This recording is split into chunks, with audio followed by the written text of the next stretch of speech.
semuanya, pada kesempatan kali ini kita akan membahas mengenai prinsip memori dalam desain pesan pembelajaran. Video ini merupakan kelanjutan dari video sebelumnya, yaitu yang membahas mengenai prinsip motivasi dan prinsip persepsi. Baik, langsung saja. Di sini saya akan memperkenalkan diri saya terlebih dahulu. Perkenalkan, nama saya Safa Ayu Pratama dengan NIM 2011021012, semester 3 dari Program Studi Teknologi Pendidikan. Nah, pada kesempatan kali ini kita akan fokus membahas mengenai prinsip memori.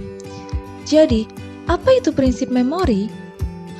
Prinsip memori atau ingatan menjadi perhatian yang terpenting dalam mendesain pesan, karena semakin menarik penyampaian pesan dalam bentuk audio maupun visual, membuat audien lebih mudah untuk mengingat atau memahami pesan yang disampaikan. Kemudian, hal apa aja sih yang perlu diperhatikan dalam prinsip memori? Yang pertama yaitu melibatkan dua modalitas lebih baik daripada satu modalitas. Hal ini dikarenakan pesan yang disajikan dengan menggunakan dua media, yakni audio dan visual, cenderung lebih menarik dibandingkan dengan pesan yang disajikan dengan satu media saja. Contohnya adalah seperti video pembelajaran, karena video pembelajaran menggunakan dua modalitas, yakni audio dan visual, sehingga video pembelajaran lebih diminati dibandingkan dengan buku yang berisikan teks saja. Kemudian yang kedua yaitu belajar lebih banyak terjadi di mana informasi yang diterima menggunakan dua modalitas. Penggunaan lebih dari satu modalitas juga sebagai upaya mengakomodasikan gaya belajar siswa, karena ada siswa yang gaya belajarnya dengan cara melihat dahulu, kemudian mempraktikannya. Hal ini berkaitan dengan gaya belajar masing-masing peserta didik, contohnya gaya belajar audio, visual, dan kinestetik.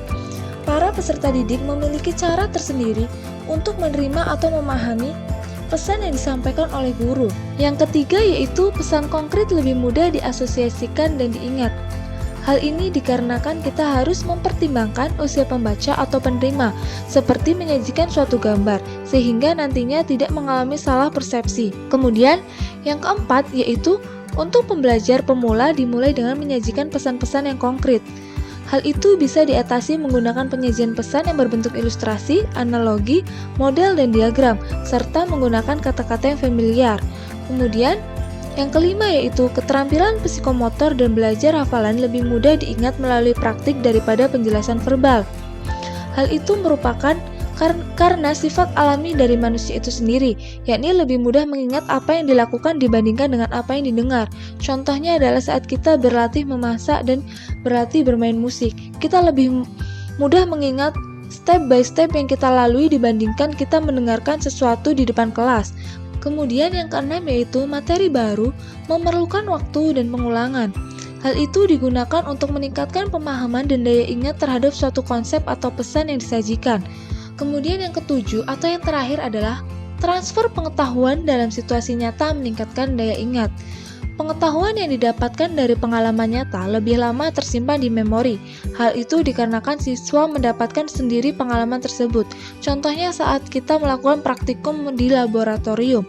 Hal itu lebih mudah kita ingat dibandingkan dengan teori atau konsep yang dijelaskan oleh guru. Mungkin itu saja pembahasan kali ini. Jika ada salah kata, saya mohon maaf. Saya ucapkan terima kasih dan see you next time.